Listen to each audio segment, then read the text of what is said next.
El cuenco de madera de un mendigo salvó a un tribuno y condenó a una tribu. Sucedió en el brumoso otoño del año 78 después de Cristo, en la frontera de Germania Superior, donde el orden de Roma se aferraba a la tierra como una helada persistente. Dentro del Castellum Silvanum, la confusión de una caravana de suministros matutina servía de camuflaje perfecto para Sunilda, una guerrera brúctera disfrazada de campesina. Se movía con una ligereza letal hacia su objetivo, el tribuno Cayo Cornelio Lupo. Nadie reparó en ella, excepto la figura inmóvil y ciega acurrucada junto a la puerta. Adalric. Él no vio su daga oculta, pero oyó la ausencia de peso en sus pasos, el aliento contenido de una cazadora. Y en un instante que alteraría el destino de su gente, arrojó su cuenco con una precisión nacida de la memoria. El golpe seco en sus espinillas, el estrépito de la daga en los adoquines y un grito en el antiguo dialecto brúctero rompieron el alba. ¡Asesina! El asesinato había sido frustrado. Pero para comprender la magnitud de aquel instante, es necesario retroceder en el tiempo, a la vida silenciosa de Adalric. Décadas atrás, había sido un guerrero respetado de los brúcteros, hasta que la punta de un pilum romano le arrebató la vista, dejándolo en un mundo de sombras y sonidos. Ahora era un paria, una reliquia viviente de la derrota que se sentaba a diario junto a la puerta oeste del fuerte. Su existencia era un tapiz tejido con los hilos del oído y el olfato. Distinguía el paso pesado y acompasado de los legionarios del arrastrar de pies de los mercaderes locales. Conocía el retumbar de los carros, el clangor del herrero y la áspera cadencia del latín.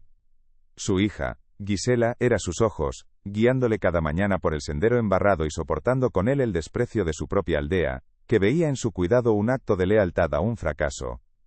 Adalric era un fantasma, un oyente en el umbral de dos mundos que se odiaban. El Castellum Silvanum no era un hogar sino una declaración de poder. Sus empalizadas de madera y torres de vigilancia, se erigían como una herida geométrica en el corazón de los antiguos y neblinosos bosques de las montañas del Taunus. Al mando se encontraba el tribuno Cayo Cornelio Lupo, un hombre de 45 años forjado en las legiones, miembro de una familia patricia menor, cuya única herencia era el pragmatismo.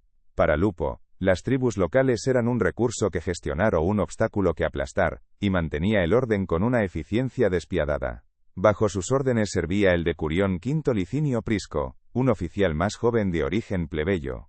A diferencia de su comandante, Prisco se había unido al ejército en busca de un honor que sentía cada vez más esquivo, debatiéndose entre su deber a Roma, y una creciente empatía por el pueblo subyugado cuya tierra patrullaba. A la sombra de la fortaleza, la vida de los brúcteros transcurría en un murmullo de resentimiento contenido. Cultivaban sus campos bajo la mirada romana, pagaban los impuestos exigidos por Roma, y veían cómo sus tradiciones se practicaban en secreto, eclipsadas por la imponente presencia de las águilas de las legiones. Era una paz frágil, una olla a presión de viejos rencores y nuevas humillaciones. Los ancianos susurraban historias de glorias pasadas, mientras los jóvenes soñaban con una futura rebelión. Este anhelo de venganza ardía con especial intensidad en Sunilda. 2 años antes, el tribuno Lupo había ordenado la ejecución de su padre, un respetado anciano tribal, acusándolo de conspirar para un levantamiento. Consumida por el dolor y la sed de justicia, Sunilda se había convertido en la encarnación de la furia de su pueblo, convencida de que la muerte del tribuno sería la chispa que encendería el fuego de la libertad. La vida de Adalric, antes de aquel fatídico amanecer, era un lienzo tejido con los hilos del sonido y el recuerdo, una existencia anclada en la penumbra de su choza en los márgenes de la aldea brúctera. Cada día comenzaba no con la luz, sino con un eco distante, el toque de la *bucina *romana desde el Castellum Silvanum. Aquella nota de bronce, clara y autoritaria, atravesaba la niebla de las montañas del Taunus, y se clavaba en el corazón del poblado como un recordatorio diario de su servidumbre. El aire olía a tierra húmeda, a humo de leña de abedul, y al aroma agrio de la cebada fermentando para la cerveza. En ese mundo de sensaciones, la primera presencia tangible era siempre la de su hija, Gisela, cuya mano tibia en su brazo, era el verdadero sol que iniciaba su jornada, una promesa silenciosa de que no estaba completamente solo en su oscuridad. La rutina matutina era un ritual de gestos callados. Gisela partía el pan de cebada, denso y oscuro, y se lo entregaba.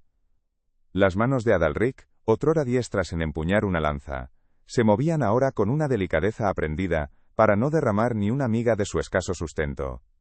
No podía ver el rostro de su hija, marcado por una madurez prematura, ni el desgaste de su túnica remendada, pero conocía cada matiz de su presencia. El ritmo suave de su respiración, el casi imperceptible sonido de sus pies descalzos sobre el suelo de tierra apisonada. Ella era su ancla, su conexión con un mundo que había dejado de pertenecerle. El amor entre ellos no necesitaba palabras, se manifestaba en el cuidado con que ella le guiaba, y en la confianza absoluta con que él se dejaba llevar, un pacto inquebrantable forjado en la adversidad. El camino hacia la fortaleza era una prueba diaria de resistencia. El sendero, embarrado por las lluvias otoñales, era un terreno traicionero que Adalric recorría con la ayuda de su bastón y el firme agarre de Gisela. Al pasar por el centro de la aldea, el aire se cargaba de una hostilidad palpable. Oía los murmullos, las toses fingidas y el silencio abrupto que su paso provocaba. Para su gente, él no era un veterano herido, sino una reliquia viviente de la derrota, un hombre que aceptaba la caridad de sus conquistadores. Y Gisela, por su lealtad filial, compartía su estigma. Soportaba las miradas de desprecio de las otras jóvenes, y el ostracismo de los ancianos, que veían en su cuidado un acto de sumisión. Cada paso hacia el fuerte era un paso que los alejaba más de su propia tribu, convirtiéndolos en parias en su propia tierra. Al llegar a la puerta oeste del Castellum Silvanum, Gisela le ayudaba a sentarse en su lugar de siempre, una piedra lisa y fría, desgastada por años de espera con la espalda apoyada contra el muro de empalizada. El frío de la madera romana se filtraba a través de su ropa, un contacto íntimo y constante con el poder que le había arrebatado la vista. Aquí, en este umbral entre dos mundos que se odiaban, comenzaba su verdadera vigilia. Ya no era un guerrero que vigilaba el bosque en busca de enemigos, sino un oyente que descifraba el alma de la fortaleza a través de su cacofonía. Era una ironía cruel y silenciosa.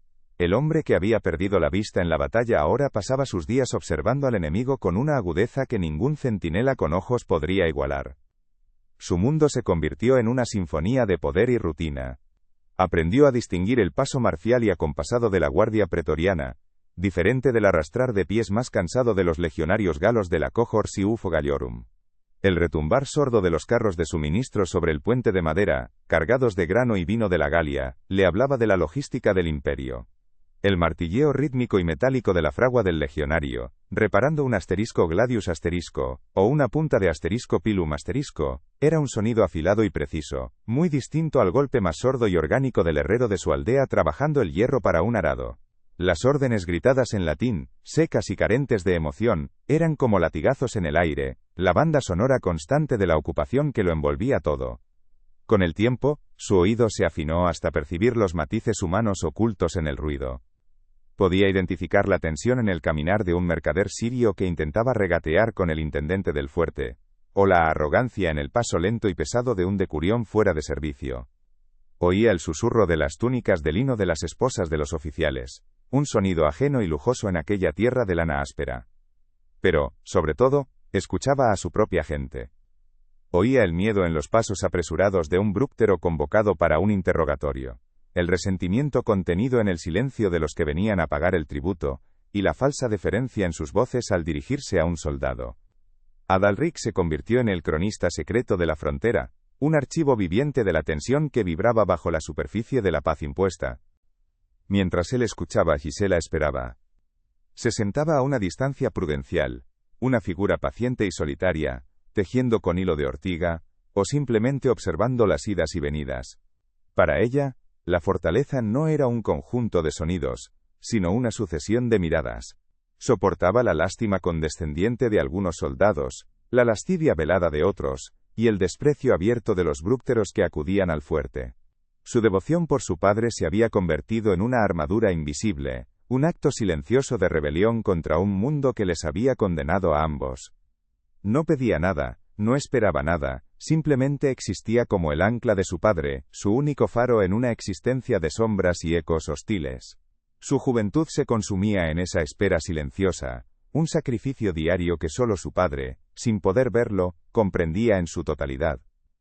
Al caer la tarde, cuando el sol teñía de naranja las brumas del Taunus, y una nueva corneta anunciaba el cambio de guardia, Gisela le tomaba del brazo para el camino de vuelta.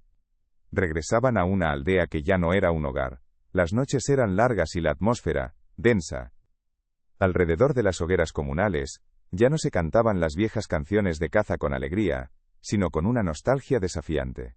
Los ancianos, con voces temblorosas, susurraban a los jóvenes las hazañas de sus antepasados, relatos de libertad y batallas gloriosas que sonaban a leyenda lejana. En los ojos de los guerreros más jóvenes, como los parientes de Sunilda, ardía una llama peligrosa, alimentada por la humillación diaria y la sed de una venganza que sentían como un deber sagrado. Desde las atalayas del Castellum Silvanum, los legionarios observaban la aldea con una mezcla de aburrimiento y recelo. Veían a un pueblo sometido, figuras que se movían lentamente por los campos, que pagaban sus impuestos y que, en general, no causaban problemas. Para el pragmático tribuno Lupo, era un equilibrio satisfactorio, una paz mantenida por la demostración constante de fuerza. No podían oír como oía Adalric, el crujir de dientes detrás de las sonrisas forzadas, ni el afilado de las hachas en la oscuridad de las cabañas. Veían la calma en la superficie del agua, ignorando por completo la corriente violenta y profunda que fluía por debajo, una corriente de odio paciente que solo esperaba la roca adecuada contra la que chocar para desatar su furia. Cada noche al recostarse en su jergón de paja, Adalric repasaba el día no en imágenes sino en sonidos, la cadencia del poder romano, el murmullo del dolor brúctero. Todo se mezclaba en su mente, formando un tapiz sonoro de una tragedia inminente. Se había convertido en un puente entre dos abismos, sin pertenecer a ninguna de las dos orillas, cargando con el peso de la comprensión. Él, el guerrero ciego, era quizás el único que percibía con absoluta claridad la fragilidad de aquella paz. Sentía la vibración de la tierra bajo sus pies, el temblor que precede al terremoto, y sabía, con una certeza que le helaba los huesos, que la sangre de su gente y la de sus conquistadores volvería a regar muy pronto aquellos bosques neblinosos. Aquella mañana de otoño del año 78, la niebla era una entidad viva que se aferraba al Castellum Silvanum, borrando sus contornos y ahogando los sonidos habituales. El aire denso y helado olía a pino húmedo y al humo agrio de las hogueras. Las puertas del fuerte se habían abierto inusualmente temprano, antes del primer toque de la *bucina*, para dar paso a una caravana de bueyes que arrastraba carromatos con los suministros de invierno. El caos controlado de hombres gritando órdenes, bueyes mugiendo y ruedas chirriando sobre el fango creaba una cortina perfecta de distracción. Adalric, sentado en su puesto de siempre, sentía el frío de la empalizada en su espalda, y escuchaba el desorden con una atención tensa. Aquel día, la sinfonía de la rutina romana tenía una nota disonante, una vibración de urgencia que erizaba el vello de sus brazos. En medio de aquel barullo orquestado, Sunilda se movía como un espectro. Su disfraz de campesina, con una túnica raída y una cesta llena de hierbas secas para ocultar el mango de su daga, era impecable. Nadie le prestó atención. Para los centinelas, hastiados y ateridos de frío, era solo una más de las lugareñas que pululaban por el fuerte en busca de trabajo o comercio. Pero sus movimientos, fluidos y económicos, carecían de la torpeza de una campesina. Caminaba con la ligereza de un depredador, con los ojos fijos en su presa. El tribuno Cayo Cornelio Lupo, que supervisaba la descarga cerca del granero, momentáneamente alejado de su guardia personal. Cada paso la acercaba a la consumación de una venganza que había sido su único alimento durante 2 largos y amargos años. Su corazón no latía con miedo sino con el ritmo frío y constante de un tambor de guerra. Todos la ignoraron excepto el hombre que no podía ver. Adalric, envuelto en su mundo de ecos y aromas, percibió la anomalía al instante. No fue la vista sino el sonido. Sus pasos eran incorrectos. No tenían el peso resignado de una aldeana acostumbrada a los caminos embarrados, sino la ligereza deliberada y silenciosa de una cazadora acechando en el bosque. Al pasar junto a él, un olor casi imperceptible llegó a su nariz, un aroma que le transportó décadas atrás, el alquitrán de abedul usado por los rastreadores brúcteros para impermeabilizar sus vendajes de cuero.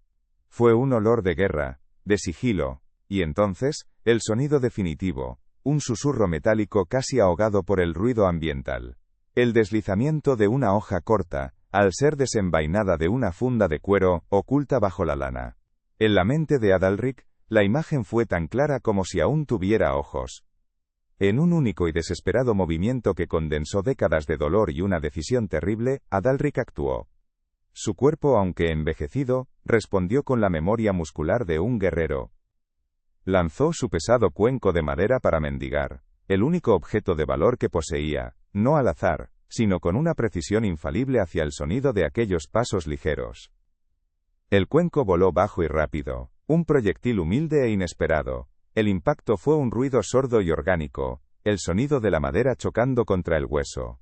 Sunilda soltó un grito ahogado de sorpresa y dolor al tropezar, y su concentración se hizo añicos.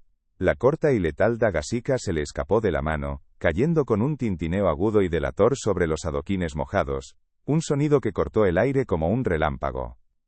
El asesinato había sido frustrado por un trozo de madera. Antes de que nadie pudiera procesar lo que había ocurrido, Adalric se irguió y lanzó un grito ronco y poderoso que desgarró la niebla.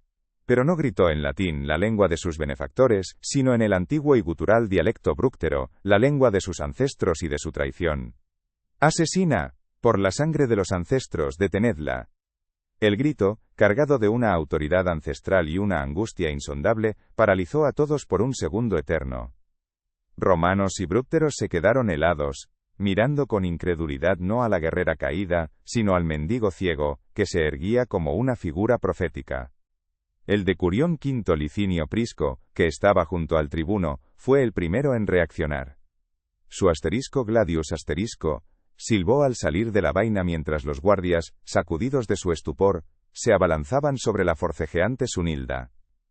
El hechizo de la mañana se rompió, no con un estruendo, sino con el sonido de botas legionarias sobre la piedra y los gruñidos de furia de una guerrera capturada. El gesto de Adalric había roto mucho más que el sigilo de la asesina. Había destrozado una barrera invisible pero fundamental. Los comerciantes brúcteros que acompañaban la caravana miraban a Adalric no con gratitud, sino con un horror y una repulsión que helaban la sangre. En sus ojos, el anciano guerrero acababa de cometer el pecado supremo. Proteger al lobo de su propia manada. Los romanos, desde el desconcertado tribuno Lupo hasta el último legionario, miraban al mendigo con una incomprensión absoluta. El hombre que debía odiarlos más que nadie acababa de salvar a su comandante. En ese instante, Adalric dejó de ser un paria para convertirse en un enigma, un traidor para su gente y un héroe incomprensible para sus enemigos. El grito de Adalric, en la lengua antigua de su pueblo, se extinguió en el aire brumoso, pero su eco resonó en el alma de todos los presentes. El caos inicial, el forcejeo de Sunilda y el chocar de las armaduras, dio paso a una quietud antinatural y cargada de tensión. Los legionarios, eficientes y brutales, la arrastraron hacia las entrañas de la fortaleza, su rostro una máscara de furia y desconcierto. El tribuno Lupo se recompuso, alisando su túnica con una mano que no temblaba, pero sus ojos, fijos en Adalric, no contenían gratitud. Contenían el frío cálculo de un estratega que acaba de presenciar una jugada imposible en un tablero que creía dominar. El mendigo ciego permanecía erguido, su rostro impasible vuelto hacia el tumulto que ya no podía ver, convertido de repente en el epicentro de un terremoto silencioso que acababa de fracturar el frágil suelo de la frontera. La reacción de los brúcteros que presenciaron la escena fue instantánea y visceral. Los mercaderes que habían entrado con la caravana, los peones que buscaban trabajo diario, todos retrocedieron como si Adalric fuera un enfermo de la peste. El veneno en sus miradas era más afilado que cualquier daga. Oía susurros ahogados, maldiciones escupidas en voz baja, palabras como traidor y vendido que se adherían a él como el barro del camino. Gisela, que había corrido hacia su padre, sintió el peso de aquel odio colectivo como un golpe físico. Vio los rostros de sus vecinos, gente con la que había crecido, contorsionados por el desprecio. En un instante, su padre había pasado de ser una reliquia olvidada a un monstruo execrable, y ella, por extensión, era la hija del monstruo. El aislamiento que habían conocido hasta entonces, era un paraíso comparado con el abismo que acababa de abrirse a sus pies. El tribuno Cayo Cornelio Lupo se acercó, no con la calidez de un hombre salvado sino con la formalidad de un magistrado dictando una sentencia. Los legionarios formaron un semicírculo, separando a Adalric y Gisela del resto del mundo. Lupo hizo una seña, y un asistente le entregó una pequeña bolsa de cuero que tintineó con el peso de las monedas. Roma no olvida a sus amigos, declaró el tribuno en un latín claro y resonante, para que todos oyeran. Este hombre y su hija estarán bajo mi protección. Recibirán una ración semanal del granero del fuerte. No era una recompensa, era una marca. Un sello de propiedad. Para los brúcteros, la bolsa de monedas era la prueba irrefutable de la traición, el precio de la sangre de una de los suyos. Adalric no extendió la mano. Fue Gisela quien, con un temblor que apenas pudo controlar, aceptó la bolsa, sintiendo su peso como el de una lápida. El camino de vuelta a la aldea fue una procesión fúnebre. El silencio que los acompañaba ya no era de indiferencia, sino de una hostilidad activa y depredadora. Las puertas de las chozas se cerraban a su paso con un sonido seco y definitivo. Las mujeres apartaban a sus hijos del camino, cubriéndoles los ojos como si vieran un augurio terrible. Nadie les dirigió la palabra, pero sintieron cientos de ojos clavados en sus espaldas, miradas que juzgaban, condenaban y desterraban. El aire, antes cargado de un resentimiento pasivo hacia Roma, ahora vibraba con un odio activo y personal dirigido hacia ellos. Adalric caminaba con la misma lentitud de siempre, su bastón marcando el ritmo sobre la tierra, pero Gisela sentía que cada paso los hundía más en un fango de oprobio del que jamás podrían escapar. Ya no tenían un lugar en el mundo. La condena no tardó en manifestarse físicamente. Aquella noche, mientras el viento aullaba en los bosques del Taunus, un sonido sordo y violento golpeó la pared de su choza. Y luego otro. Eran piedras, lanzadas desde la oscuridad por manos cobardes. Gisela ahogó un grito, acurrucándose junto a su padre, cuyo rostro permanecía como una máscara de granito. Él había previsto esto. Era el precio. Al día siguiente, cuando Gisela fue al arroyo, las otras mujeres se apartaron, dejando caer sus cántaros y derramando el agua antes que compartir el manantial con ella. La vieja curandera de la aldea, que una vez había tratado la fiebre de Gisela con emplastos de hierbas, ahora le dio la espalda, sus labios apretados en una línea de desprecio. Se habían convertido en apestados, intocables en su propia tierra, alimentados por sus enemigos y odiados por su sangre. Dentro del Castellum Silvanum, la hazaña de Adalric se convirtió en tema de debate en los barracones y en las estancias de los oficiales. Para la mayoría de los legionarios, era simplemente una anécdota extraña, una prueba más de la naturaleza impredecible y bárbara de los germanos. Unos bromeaban diciendo que el viejo ciego merecía una medalla. Otros, más cínicos, especulaban sobre cuánto le había pagado Lupo para actuar como espía. Pero para el decurión Quinto Licinio Prisco, el acto del mendigo era una pregunta que le quemaba por dentro. Había visto el sacrificio en el gesto, una pureza que trascendía la lógica tribal o la lealtad política. Vio un honor incomprensible, un código que no entendía pero que le inspiraba un profundo y perturbador respeto. La imagen del ciego gritando en su propia lengua para salvar a un romano, se grabó en su memoria, una contradicción que desafiaba todo lo que creía saber sobre la guerra y sus enemigos. Los días que siguieron se asentaron en un nuevo y tenso orden. Sunilda fue interrogada en los calabozos del fuerte, su destino sellado en silencio. La seguridad en las puertas se duplicó, y la desconfianza de los romanos hacia cualquier local se agudizó. En la aldea brúctera el nombre de Adalric se convirtió en una maldición, el símbolo de la más profunda traición. Su acto no había encendido una rebelión, sino que había envenenado el pozo del resentimiento, enfocando la furia de la tribu no hacia Roma, sino hacia el hermano que los había deshonrado. El vacío entre la fortaleza y la aldea se hizo más profundo, más infranqueable.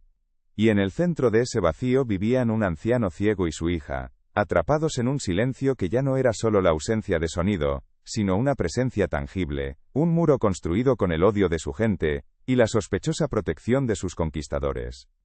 Pasaron 3 inviernos, cada uno más largo y silencioso que el anterior. El tiempo, ese escultor implacable, no borró la herida, sino que la talló con mayor profundidad en el rostro de la frontera.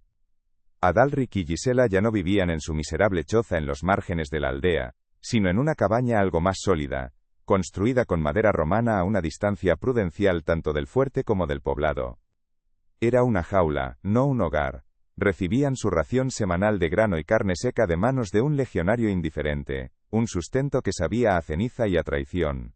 Adalric ya no se sentaba a las puertas del fuerte. Ahora se sentaba en el umbral de su propia soledad, escuchando el murmullo distante de una vida de la que había sido amputado. Gisela se movía a su alrededor como una sombra, su juventud consumiéndose en el cuidado de un padre que se había convertido en un monumento viviente al oprobio. El destino de Sunilda se convirtió en un susurro, una leyenda oscura contada junto al fuego en las noches de ventisca.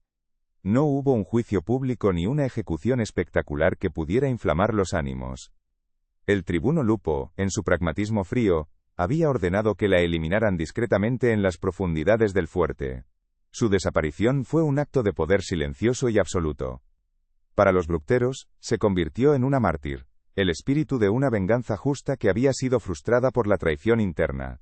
Su nombre no se pronunciaba en voz alta, pero su historia se transmitía de padres a hijos como una advertencia sagrada. La furia sin astucia lleva a la aniquilación, y la confianza en un hermano puede ser una daga en la espalda. La gran rebelión que ella soñaba no llegó a materializarse, reemplazada por un odio más profundo, más paciente y más venenoso, que se filtraba en el alma de la tribu como un lento veneno. La vida en la frontera se asentó en una paz agria y quebradiza. El Castellum Silvanum se mantenía como una fortaleza de orden imperturbable, sus centinelas observando una aldea que parecía sumisa. Pero bajo esa calma aparente, la historia de Adalric se había convertido en un mito fundacional de la deshonra. Era el cuento que las madres contaban para asustar a sus hijos, la personificación del guerrero que pierde su alma, y se vende al enemigo por un cuenco de gachas romanas.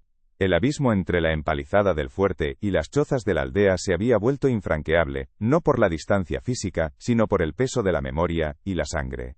El acto del mendigo ciego no había evitado un conflicto. Lo había internalizado, convirtiendo el resentimiento hacia Roma en un cáncer que ahora corroía a la tribu desde dentro, envenenando las relaciones y la confianza entre ellos.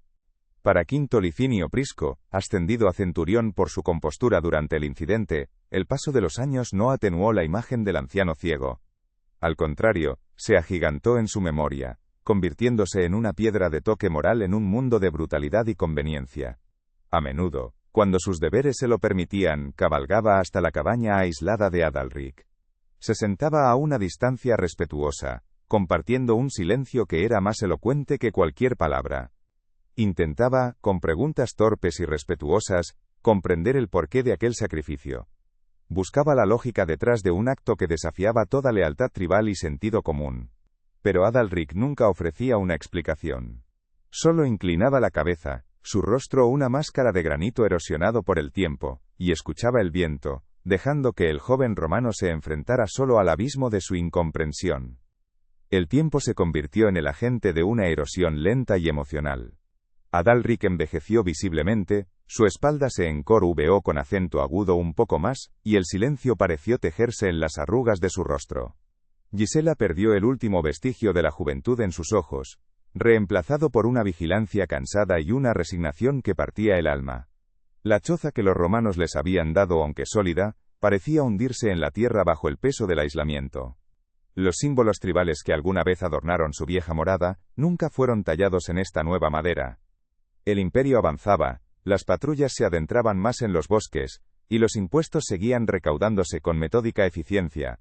Pero en aquel pequeño claro entre dos mundos, el silencio crecía, un silencio pesado y espeso que era el verdadero legado de aquel fatídico amanecer, la cicatriz imborrable de un honor que nadie había entendido. La revelación llegó no con el estruendo de una batalla ni el grito de un heraldo, sino en el silencio opresivo de una habitación donde la muerte ya había echado raíces. El tribuno Cayo Cornelio Lupo, el hombre que había proyectado una sombra de poder férreo sobre la frontera, se consumía lentamente por la tisis. La enfermedad, un enemigo invisible y paciente, lo había reducido a un esqueleto frágil sobre un lecho empapado en sudor. El aire en sus aposentos era espeso, cargado con el olor agrio de las hierbas medicinales y la inminencia del final. Fue en este escenario de decadencia donde convocó al centurión Quinto Licinio Prisco.